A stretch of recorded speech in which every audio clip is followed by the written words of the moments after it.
নমস্কাৰ। লখিমপুৰৰ বাতৰি হাতত লৈ ষ্টুডিঅ'ত এয়া মই কুলেন্দু ভূঞা। লখিমপুৰ জিলাখনৰ অভিনয় তথা নাটকৰ ক্ষেত্ৰখনৰ এগৰাকী নৱপ্ৰজন্মৰ অভিনেত্ৰী হিচাপে চিনাকি লাভ কৰিবলৈ সক্ষম হোৱা বাণী শইকীয়াৰ ঘৰ জিলাখনৰ আমগুৰিত। নতুন দিল্লীৰ ৰাষ্ট্ৰীয় নাট্য বিদ্যালয়ত অসমৰ পৰা অধ্যয়ন কৰিবলৈ সুবিধা লাভ কৰা বাণী শইকীয়াই ইতিমধ্যে ৰাষ্ট্ৰীয় নাট্য বিদ্যালয়ত চমুকৈ NSDৰ স্নাতক ডিগ্ৰী লাভ কৰিবলৈ সক্ষম হৈছে।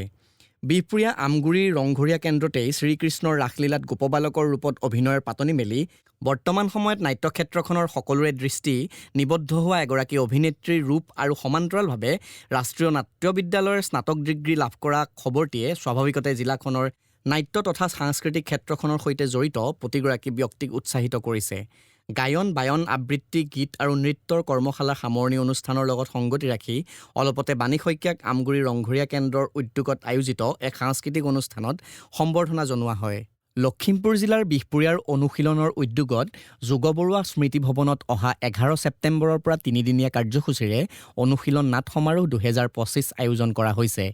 আমাৰ লখিমপুৰৰ বাতৰিৰ সংবাদদাতাই জনোৱা মতে সমাৰোহৰ 3টা দিনত সৰ্বমুঠ 6খন নাটক মঞ্চায়ন হ'ব।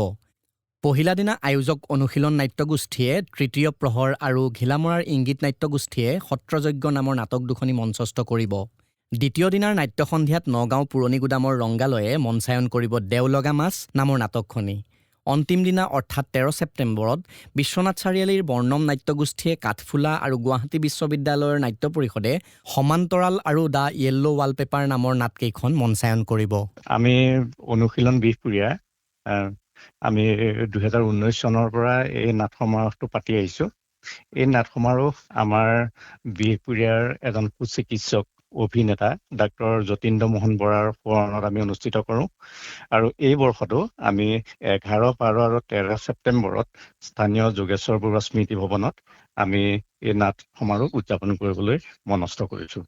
লখিমপুৰত কমচুমলৰ উদ্যোগত কিশোৰ-কিশোৰীসকলৰ ৰাজ্যিক ভিত্তিক শিক্ষা সাংস্কৃতিক শিবিৰ উপলক্ষে যোৱা 28 জুলাই অৰ্থাৎ পৰহি এটি শোভাযাত্ৰা জিলাখনৰ মাজেৰে উলিওৱা হয়। ছাত্ৰ-ছাত্ৰীসকলৰ শুভ্ৰ সাজপাৰ পৰিহিত শোভাযাত্ৰাই এক দৃষ্টিনন্দন পৰিৱেশ সৃষ্টি কৰে। নাওবৈচাৰ ৰাগিনী সাংস্কৃতিক কলা কেন্দ্ৰ আৰু সূৰ্যোদয় মইনা পাৰিজাতৰ সৌজন্যত আয়োজিত গ্ৰীষ্মকালীন যোগ কৰ্মশালাৰ কালি সামৰণি অনুষ্ঠান অনুষ্ঠিত হয়।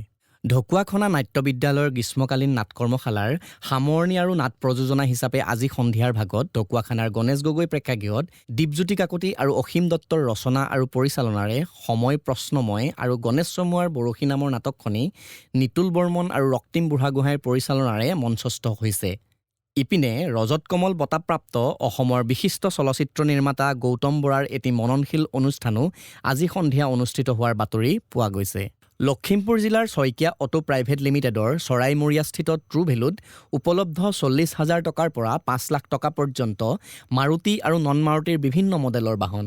6 মাহৰ পৰা 1 বছৰ পৰ্যন্ত ৱাৰেণ্টি আৰু 3টাকৈ ফ্ৰী ছাৰ্ভিচিং থকা ট্ৰু ভেলুৰ গাড়ীসমূহ কম ডাউন পে'মেণ্টত দি ৰিফাইনেন্স যোগেও ক্ৰয় কৰিব পাৰিব।